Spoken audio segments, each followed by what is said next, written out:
Assalamu alaikum. Walaikum assalam. How are you doing, Yaqub? I'm doing well, thank you. How are you? I'm fine. Did you get your shakes ready, my friend? Okay, so I thought it was 4:30, but anyways, I spoken to him yesterday. Yeah. Long story short, he's unwilling to debate, which is very unfortunate. Do you remember what I told you? Yes, that they're not going to be willing to debate. Yeah, they knew who I am, right? This is why they refused, correct? No, I didn't mention who you were. Really? And I said to them that I spoken to a Christian, and he told me this. And I said to him that, he wants to have a conversation with you tomorrow at 4:30. They said, no, they're not willing to do this. All right. Well, what we can do, I mean, we cannot force people to come and debate us, but we would like to have somebody have knowledge, maybe, because you know what usually Muslims, they do say that I debate people who do not know. And when we challenge the sheikhs, they don't show up. You know what I mean? Yeah. So what I've gone to do is actually, so there's two things I've done in the meantime. I've looked at one of the books of Ibn Kathir to check if the mention of Khadija's wedding is there. And I'm not sure if you read the book, but it is mentioned there actually. Yeah. So what do you think, Yaqub? You can get us anyone else replacing those people who can somebody have knowledge? Well, I'm going to ask around to be honest. This is what I'm going to do. You know. So let me ask you this. In Islam, the Prophet is the best of example, right? This is what we're told. I want to understand from your perspective, what is the reason why you're not a Muslim? Because you're obviously well-read in Islam. You clearly are educated. So I want to know why you're not Muslim. First of all, Yaqub, what does the word Muslim mean? Someone who submits. That's not true. The word Muslim means someone who surrenders. And surrender is an act of cowardness. So a man, he come to us with his army, and he says, surrender. If you go to the Quran, just to prove my point to you, now we know that Muhammad, he ordered the Muslims, the Christian, the Jews, the Arab, etc. And he said to them, if they surrender, which means they become Muslims, if the Christian, in the case of the Christian and the Jews, he says if they pay jizya, don't kill them, But if you go in the Quran, as an example, the Arab, they said, we believe, we believe. Muhammad, he said to them in chapter 49, verse number 14, don't say we believe, say we surrender. The translation, they use the word submit, like in Yusuf Ali, but the truth is, it says we surrender. And here Muhammad is saying that you, Arab, you say we believe. Say, don't say we believe, say we become Muslims. Now you tell me, Yaqub, how somebody, you are telling him you can say you are a Muslim, but he don't believe? Islam requires full compliance, right? Which requires more than just action itself. No. More than just belief itself. Yes. No. So prayer. The person in front of you. All what you need to do, you don't have to believe at all. Believe never. Sorry. It says here the Bedouins say, we believe. Say you believe not. You only say. We have surrendered in Islam, for faith has not yet entered our hearts. But if you obey Allah and His Messenger, He will not decrease anything in reward for your deeds. Verily, Allah is all forgiving, most merciful. Exactly. The translation here is not correct, but let me fix it. The Bedouin, the Arab, and all Arab are Bedouin anyway. We believe. We believe. They say what they say. We say we believe. Okay. Yep. Okay. He said to them, don't say we believe, but you say we are Muslims.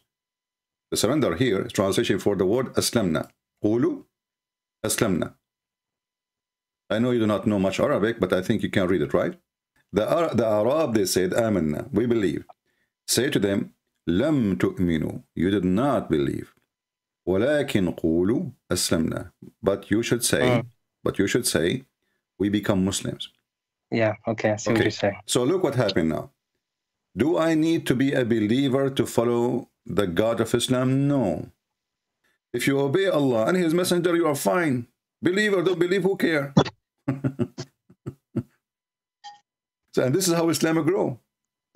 Who cares if they believe or not?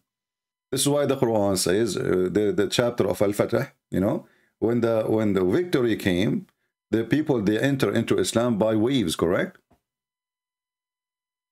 Yes, correct. Okay, so why did it not enter into the religion before the victory, before the war? So when the war, when Muhammad was victorious by war, then people, they enter into religion by waves, by tens of thousands. There's no believers. Nobody is a believer. No. But sorry, that's not really fair thing to say. Here we go. The chapter of victory, Al-Nasr. You know. No. I don't dispute that. You're right. People did become Muslims in waves after Islam became victorious militarily. This is true. But you have to remember that back in those days, even with Christianity as well, when for example, the Roman emperor, when he became Christian, everyone else became Christian. Pretty much. When the Ethiopians, no, my friend, let me help you. And that was normal. No, that's not true. That's not true. It's not true. You see, Christianity was spreading so fast inside the Roman Empire, and now because the Christianity is spreading, Christianity was able to arrive to the royal family. It's not because Christianity was not there, and then suddenly the one king he become a Christian, and then everybody become a Christian. Already Christianity is all over the place. No. But what I'm saying is that back in those days, and this is my friend, I understand. The king, he, you know, and this will have a huge influence, and this is happening right now. You know, you see somebody, he worship an actor, and the actor become a Muslim. He say, okay, I'm going to become Muslim, or he want to be a Christian. So people who love this actor, they say, oh, Christianity must be good because people are dummy.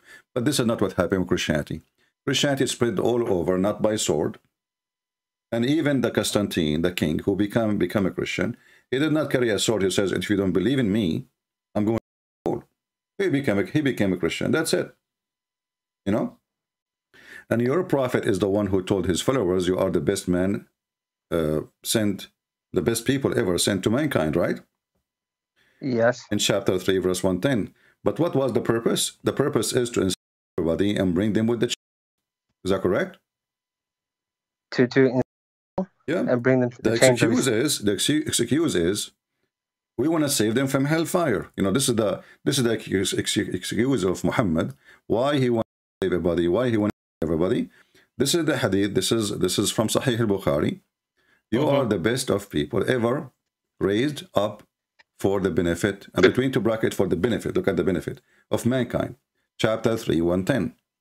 Here explanation by your prophet saying, the best for mankind are those who bring them with chains around their necks till they embrace Islam. Is that what Jesus said to the Christian missionaries? Peter and to Paul and to John? Is that the order of Jesus? I don't know if he said that, but he for sure did not forbid slavery. I can tell you that. My friend, you are mixing things up. First of all, no, Jesus, he forbade slavery. How he forbade slavery? He never owned a slave. And if Jesus is the one we follow, and Peter never owned a slave. Can I ask you to... My friend, all the disciples of Jesus, my friend, hold on. All the disciples of Jesus, they never owned slaves. And they are our best examples. And then you need to ask yourself, why in the time of slavery, they don't have slaves? Okay, can I ask you to open up 1 Peter 2:18? You tell me, what about it? It says, slaves, be subject to your masters with reverence. So? Not only in those who are good and equitable, but also those who are preserved. So it's there. It's not condemning. But he's talking, okay, you just noticed that he is talking to Christians. So those are Christians enslaved, and they did not choose to be slaves, and he don't want them to use violence to free themselves. Be obedience. So you are misunderstanding the difference between we are promoting slavery, and we are asking the Christian not to shed blood to get their freedom. Christianity, everybody knows, teach peace and teach love.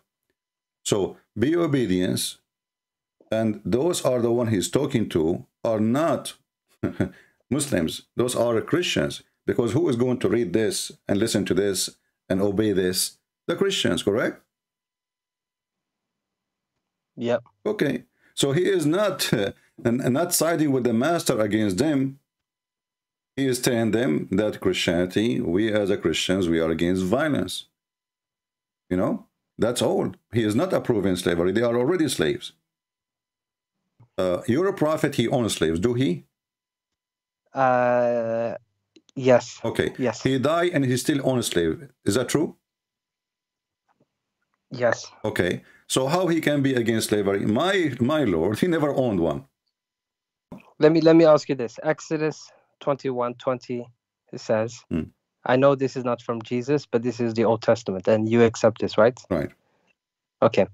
When a man strikes his slave, male or female, with a rod, and the slave dies under his hand, he shall be avenged. But if the slave survives a day or two, he is not to be avenged, for the slave is his money. Yeah. But you know, okay, so that means that's his property. But first of all, that's here, fundamentally wrong. So no. You see, we don't compromise the same as the Muslims. We change our mind and we say, oh, we are with this and we are against that. If you go, we are going thousands of years by time. In the same time, the Hebrew slaves, they give themselves, they offer themselves for years as a slave voluntarily. So you go to a person, you say to him, I want to be your servant. Slave here is a servant. Is not no, I'm not talking about Jewish slaves. I know there's a distinction between Jews owning other Jews and Jews owning non-Gentiles. Yeah. I'm talking about the non-Gentiles here. Well, those non-Gentile, usually they are coming from war. And because everybody's enslaved the Jews, so if you say to the Jews, you cannot enslave your enemies, then that will be a really horrible mistake, because simply those people are seeking survival. Remember, all the Jews, they've been taken as a slave, the whole nation, twice. And they've been enslaved for hundreds of years. Is that correct? Okay. Yep. So Moses, he have the law of eye for an eye. They enslave us, we enslave them. You treat us nice, we treat you nice. It was a solution of existence. It was not a solution for fun. Okay, so that's fine. My friend, listen. If we want to compare, I mean, Islam came long after Moses, right? And Muhammad, he came 600 years after Jesus, right? Yep. Okay. Jesus never owned a slave. His disciple never owned a slave. And that will set an example for a Christian to ask themselves, well, if they don't own slaves, why we should have slaves? Obviously, he do what is right, and he don't do. If something he did not do, obviously it is wrong. So not everything Jesus have to say in order to know it is right or wrong. There's many things Jesus did not say, but we know it's wrong.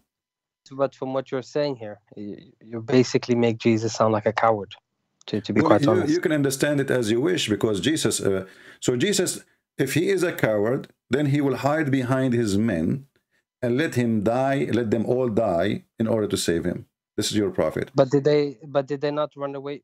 Wait. What do you mean this is my prophet? You're a prophet, you run away. When? Okay, isn't it you Muslim, you claim that Muhammad, he asked his cousin Ali to sleep in his bed so he can run away from Quraysh?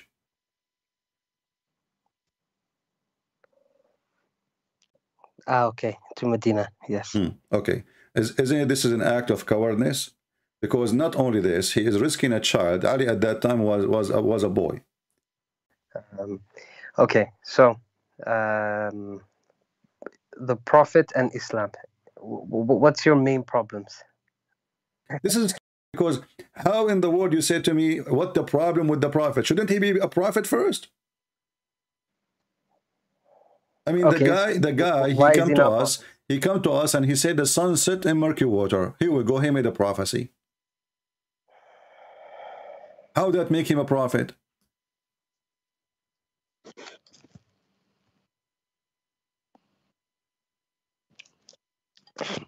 Give me 1 second. Let me just look at Ibn Kathir. 1 second. Ibn Kathir, remember, Ibn Kathir came 800 years after Muhammad. This is not the answer. If you want to get really an answer, get an answer from somebody who was close to the time of Muhammad, or Muhammad himself. So when your prophet, he said, until he reached the sitting place of the sun, who was talking?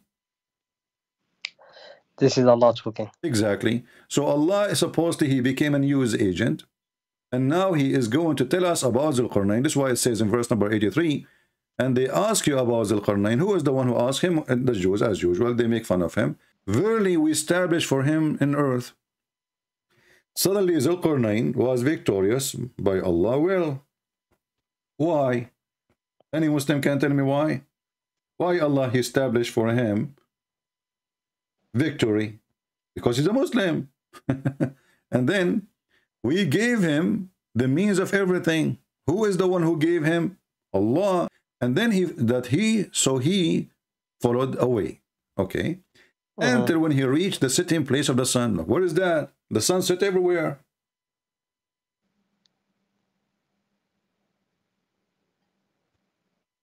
There's a story written by a guy. His name is, he have your name actually. His name is Yaqub. He's from Syria. He wrote a fiction story about Zulqarnain. You mean is it the Jewish one? No. This is a Syrian. This is a Syrian Christian. And in the story, he built a dam. Muhammad, in the moment when they asked him, they could not answer. Then he asked. He found out about this story, and now he is copying that story, claiming that Allah is the one who told him. So he reached the sitting place of the sun. He found the sitting in a spring of a black muddy water. Go, Yaqub, help me. You're a prophet. You said to me he's a prophet. Right. I just had a look at a hadith about Ibn Abbas asking about the same place of the sun. Okay. So yeah. Are you still convinced that Muhammad is a prophet? So what's your thoughts on the Quran? Do you think it's plagiarized, or what are you saying? My friend, this is. Look, I mean, look at this. And not only that. Like as an example, if I say to you, you ask me a question. Those who slept in the cave, how many there are, Christian Prince? I will say to you, okay, because I don't know the answer. Some they say there are 3 and their dog is number 4. Some they say there are 5 and their dog is number 6. Some they say there are 6 and their dog is number 7. Some they say there are 7 and their dog is number 8. Some they say there are 9 and their dog is number 10. Some they come tomorrow. Some they say they are 10 and their dog is number 11. Some they say they are 11 and their dog is number 12. But shouldn't you tell us how many they are? We got it. We got it. Some they say, some they say, some they say. What do you say? The answer is, Allah knows best. Like, what the heck? And not only that, to make it more big, he says, few people know the answer. Like, what is the answer?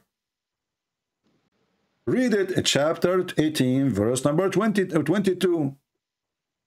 No, I can see that. But you see here, the point of the message is that the number is irrelevant. Why you are saying some they say 2 or 3 or 4 and their dogs? And secondly, what kind of Arabic this Arabic is? The Muslim, they say the Quran Arabic is perfect. I never heard of somebody saying they are 3 and their dog is the 4th. This is false. In Arabic, you don't say that, even in English, because dog is not a human. For the dog to be number 4, he have to be the same kind of the previous 3. Correct? It's just like saying, for example, my family and including your dog as part of the family. No. So if you are counting a human, you count a human. If you are counting apples, you count. You don't say 3 apples and 1 cat. No. But the point is, the moral of this, what the verse here is telling you very clearly is. What is the moral? Hey, I'm listening. What is the moral? I will. So it says, your Lord knows best the numbers, none but a few. So debate not about the numbers. That's exactly what we're doing, because it's irrelevant. Except with clear proof, okay? And consult not any of them people. First of all, where it says debate about, the debate not. Sorry? Where it says. It says there, so debate not about their numbers.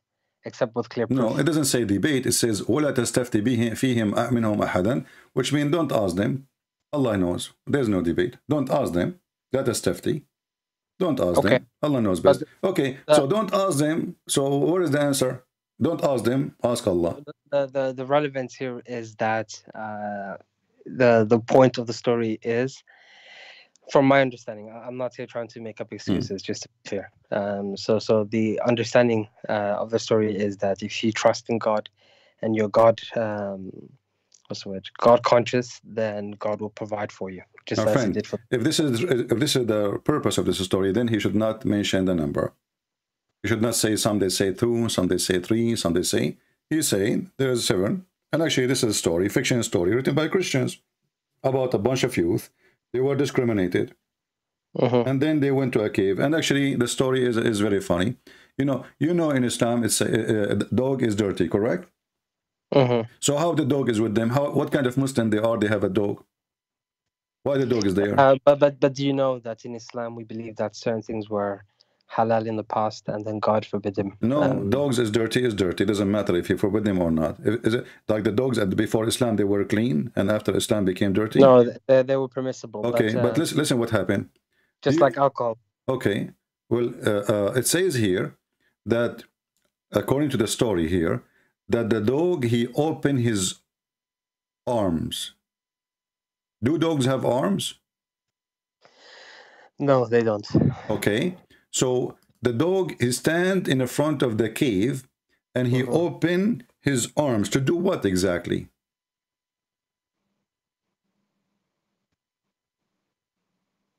Yeah, okay. No, I will tell you what, to guard them, correct? Okay, but this is an army. I mean, an army following those people, and the dog will stop the army? No, it will alert them. Huh? You know, it will alert them. But if he alert them, he will alert the army too. Yes, but it gives them opportunity to run away. They are inside the cave. They can't run away. Yeah, I see what you're saying. That makes sense. But what happened, my friend, the Arabic word is not kalbahum, is kali'ahum.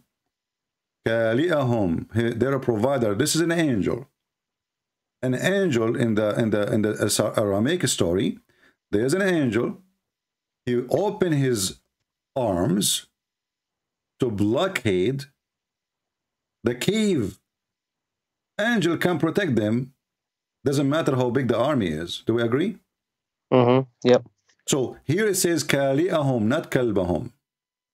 Kali'ahum mean they're a provider, they're a protector, and that is an angel. The one who wrote the story, obviously, is written in Aramaic. He got confused.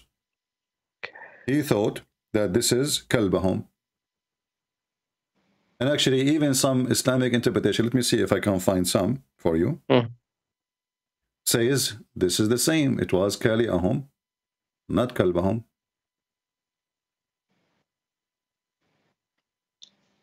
Here we go. Let us see.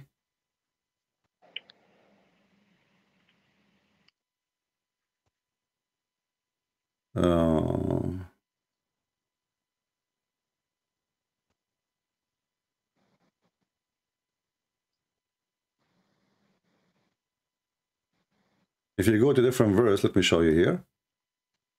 Chapter 21, verse number 42. What is the Arabic word here? Do you know how to do you know how to read it? Okay. Tell them, O Muhammad, who protects you during the night or the day from the most compassionate Lord. Okay, what is the word? What is the word protect you here? The same word we're talking about. Look at it. This is the Arabic word. So this word became a dog. So how Muslims even they understand their book? Where they get the reference from? Simply, the Quran is full of Aramaic words. They have no idea what they mean, and it was confusing. There is no dots. There is no tashkil. There is nothing. So okay, you know what? This is maybe kalbahum, but it's not kalbahum. It's their provider, their protector.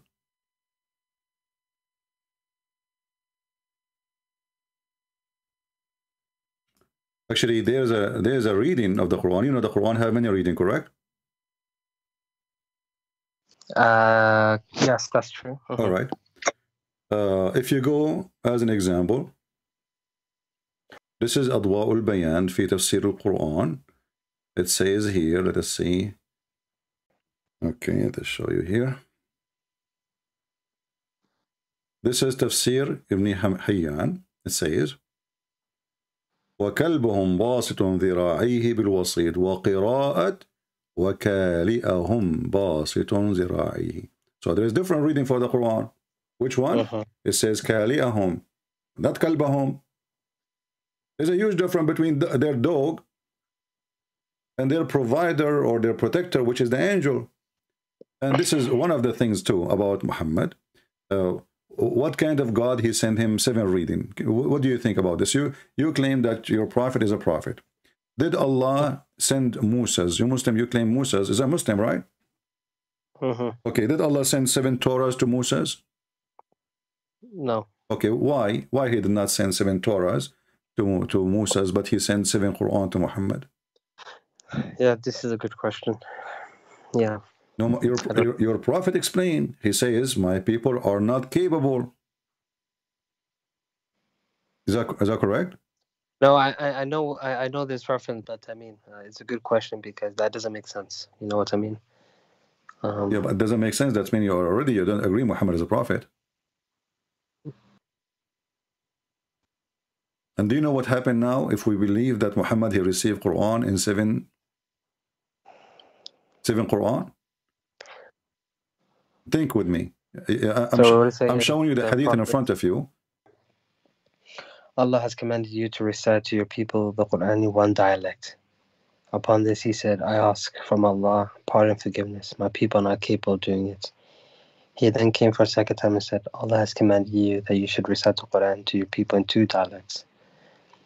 Upon this, he again said, I seek pardon and forgiveness from Allah. My people will not be able to do so. He came for the 3rd time and said, Allah has commanded you to recite the Quran in 3 dialects. So what is the excuse? He wants more Quran? No. The excuse here is that the people are not capable, correct? Capable. Okay. Yeah. Capable mean what? What do you think?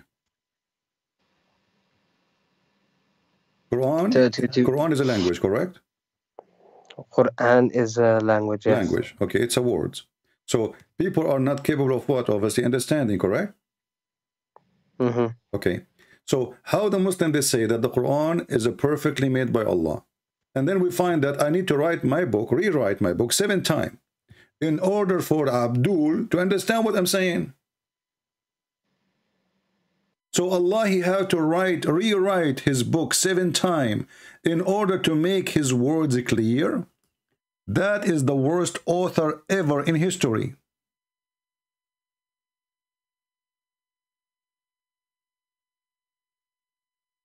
He needed to write the Quran 7 times so people, they might understand. And who is the one giving advice? Muhammad. The one who do not know even how to write, how to read. Allah is taking advice from the illiterate about how his book can be good or not. And what kind of God he cannot write his book to make it clear from the first time?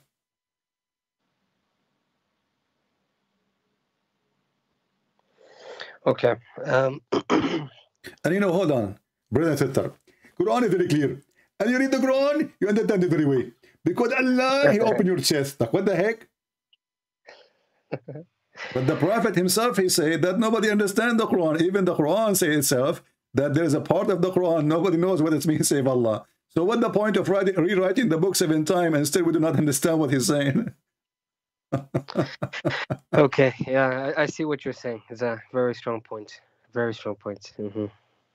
Yeah, but so very strong point. But are you still a strong Muslim?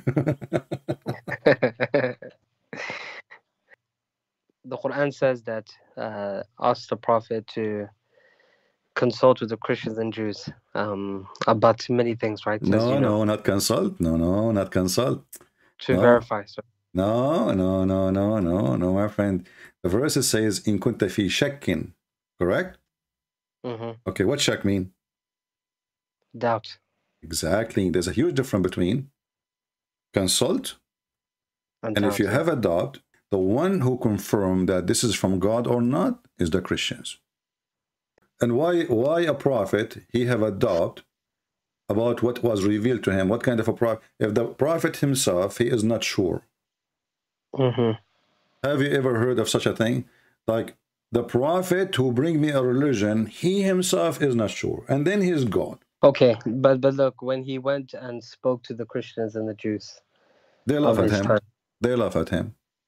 And do you have evidence for that? Sure, you know, the Quran is full of evidence. You know, thanks to Allah, you know, who wrote the book 7 times. And you know, when the Muslims they come to us and they say the word prophet, I don't know what they are talking about. Who is the prophet we are talking about? As an example, the Quran is given to us by Muhammad. Muhammad who? What do you mean Muhammad here? Who is Muhammad? Ibn Abdullah. Where do you get the name from? I got it, to be honest, from... Or what the Quran says to us, there's a guy, his name is Muhammad. It's not from the Quran. I got it from the... It's from exactly. One of the okay, shouldn't this God... you know, see, here say of the Muslims, they say to us, okay, who? Okay, when the Bible speak about Jesus, speak about his born where, who is his mother, who is the grandfather, the father of Mary, the grandfather of Mary, blah, blah, blah, blah, all the way, you know, to... No, but you see, you're missing the point here. You see, that's the point you're missing. The Bible, the Gospels are written as testimonies. Eyewitness account. Okay, I will go with you. I will go with you. Let us give you an example. You cannot answer. The Quran mentioned someone. His name is Israel. Who is Israel? But sorry, just one thing. The Quran was revealed in recitations, verses by verses, and in many cases it was revealed in, let's say, in all cases it was revealed in situations that the Prophet was in. Okay. So yeah, what was your question about Israel? That doesn't change anything. Still, who is Muhammad? Shouldn't you tell me? You know, don't this God, he knew that this book will be sent to nations around the world, and he need to introduce Muhammad. So Muhammad, he says, the one who wrote the hadith, erase it. Correct? Okay. So if you Muslims, you follow the advice of Muhammad, then we will not know anything about this person. You Muslims, you call him Muhammad ibn Abdullah, because he said you erase it, which means erase all the history of Muhammad. You keep only the Quran. So the Quran says Muhammad, but who is Muhammad, we do not know. Who is his parents, we don't know. What we know from the Quran is that he is the messenger of God. Okay. That's what we know. Exactly. But who is the one who said that he is a messenger of God? Muhammad. If we take it from the Quranic, you know, from the Muslim perspective, it would be Allah said that. No, right? because he did not have any witnesses that Allah spoke to him. Do he? He does not know. Okay. So, you know, the funny thing about Islam, that's if in case of adultery, you have to have 4 witnesses, correct? For adultery, yes. Okay. But in the case of God, he has zero witnesses. He have 0 witnesses for anything, even when he went to heaven. Who, Aisha, she said, you know, he went by his soul, not by his body. But the Muslim, they claim that he went by his body. So which one? So who said that? Aisha, she said, Usriya bi ruhihi. He went there because he was next to her in the bed. He did not go by his body. So, hold on a second. Aisha couldn't have said that because this will happen in Mecca. Right, Aisha got married in just after Hijrah. Well, my friend, right? I don't care. Maybe Aisha, she is telling what she knew previously, but Aisha, you know, well, Aisha, she was with him in Mecca too, no? No. Do you have the reference for this? Sorry. Let us see. Hold on.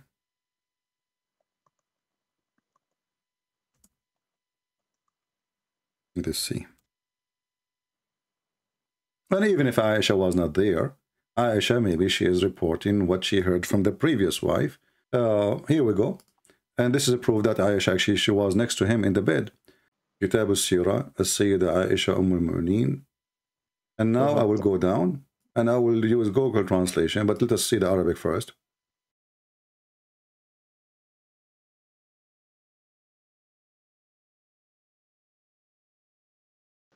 It says, here we go, it says, ما فقدت جسد رسول الله صلى الله عليه وسلم ولكن أسري بروحه. Reference number 3. What does that mean? I did not miss his body. That means she was next to him, not as you said. So who said this? Aisha. Okay. Right? But he went up to heaven by his body. Use Google translation.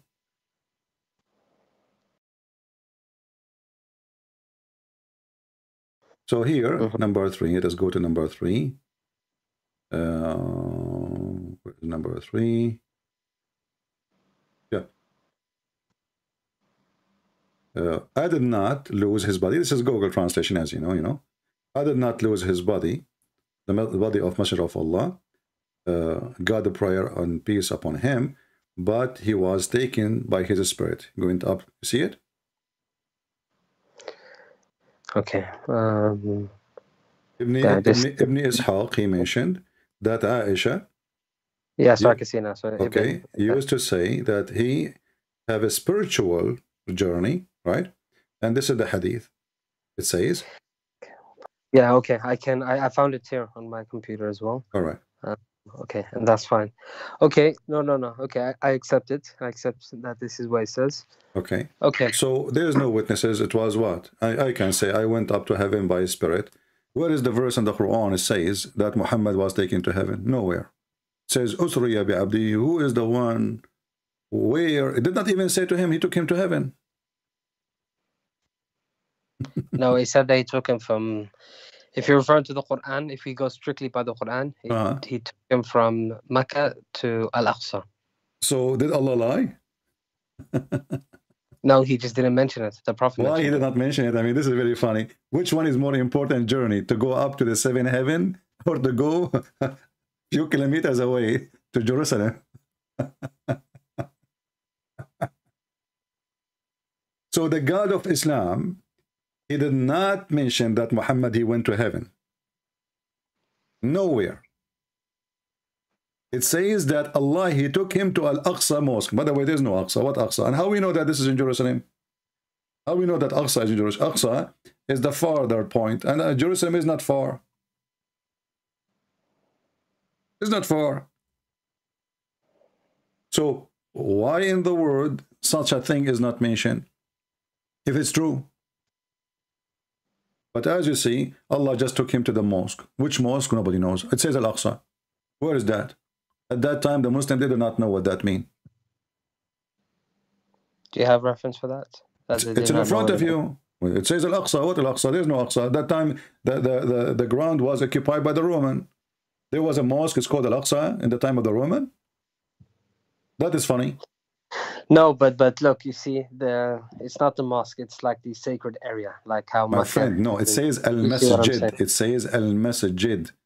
Al-Masjid is a mosque. Yeah, it doesn't say. Right. It's not say a holy ground. It says a mosque.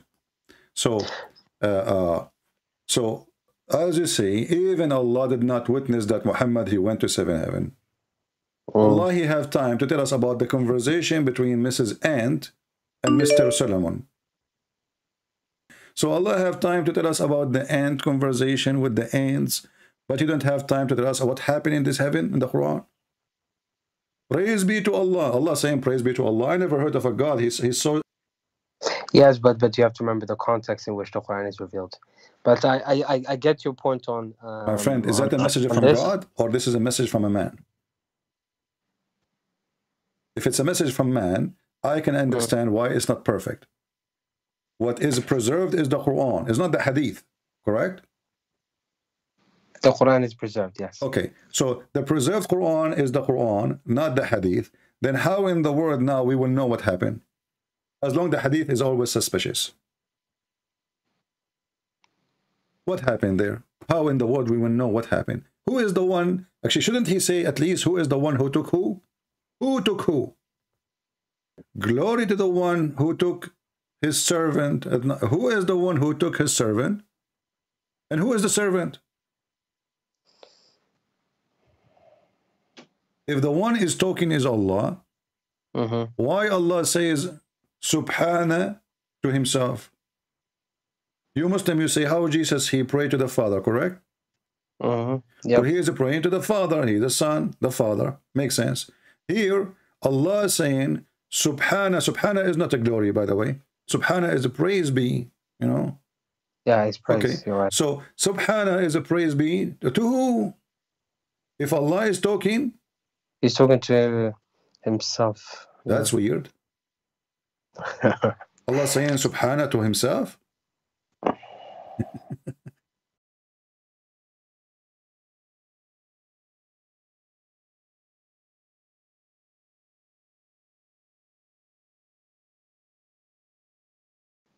But as God is revealing it to Muhammad through him, so Muhammad becomes the mouthpiece. So as Muhammad is saying it, it makes sense. No. In the Quran itself, we have many times where the Quran says say, correct? Say. Okay. Yeah. So say, that makes sense because he is saying to him, say, glory to Allah. That's wonderful. But when Allah, he don't say, he is the one is talking and he is not asking you to say, even though you are going to say it, correct? Yeah, okay, I see what you're saying. So he is the person is talking. He is not asking you to speak for him. He is speaking to you. Correct? Okay, so he did not say. He say, praise be to who? To the one who took his servant. The Muslim between two brackets, they put Allah. Why Allah want to say praise be to the one who took his servant? Who is praising Allah? Allah. Why Allah is praising Allah if he is one God?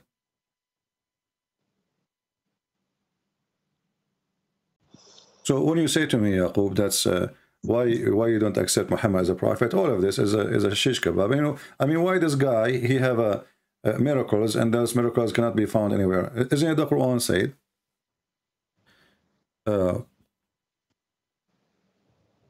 That's Muhammad. We refrain from sending miracle to him. So, but this is a miracle. He refrained or not? And if we go and check the order of the verses, we will see they don't match. Here it says,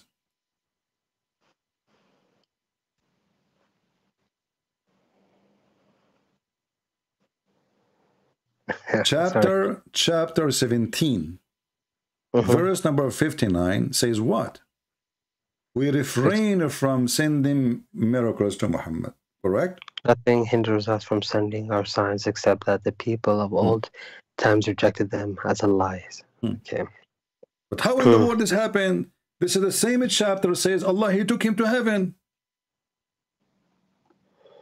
Or he took him to Al-Aqsa. This is not different chapter. This is the same exact chapter. Chapter 17, verse number 1. So 59 verses after, Allah, he says we never give him signs. Okay. Yeah. So right. So how he say in the beginning of the chapter, glory to Allah, the one who took his servant to journey in Aqsa, and this is supposed to be a miracle. And then we scroll down in the same page. We did not even go to different chapter. It says we refrain from giving him signs. Like, what the heck? Did you refrain or you did not? He forgot what he did?